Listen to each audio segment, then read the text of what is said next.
Sometime in 1926, a tall, dapperly dressed man paid a visit to Al Capone, the most feared gangster of his time.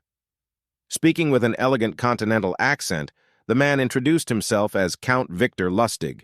Victor Lustig's most notorious scams involved attempting to sell the Eiffel Tower in Paris, France, for scrap metal in 1925. He convinced several scrap metal dealers that the French government intended to dismantle the iconic landmark due to financial difficulties. He promised that if Capone gave him $50,000, he could double it. Capone had more than enough funds to cover the investment, but he wasn't in the habit of entrusting large sums to total strangers. He looked the Count over. Something about the man was different, his classy style, his manner, and so Capone decided to play along. He counted out the bills personally and handed them to Lustig. "Okay, Count," said Capone. "Double it in 60 days like you said." Lustig left with the money, put it in a safe deposit box in Chicago, then headed to New York, where he had several other money-making schemes in progress.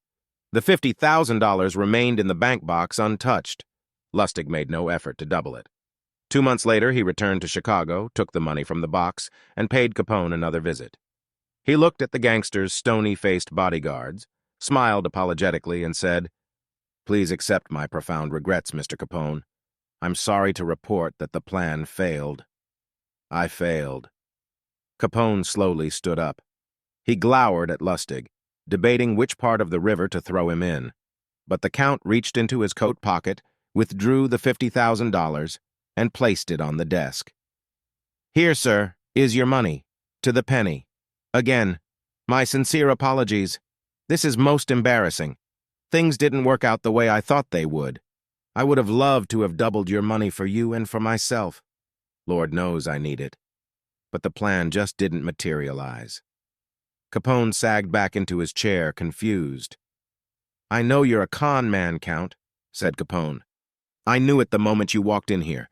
I expected either $100,000 or nothing. But this, getting my money back, well. Again, my apologies, Mr. Capone," said Lustig, as he picked up his hat and began to leave. "My God! You're honest!" yelled Capone. "If you're on the spot, here's 5 to help you along."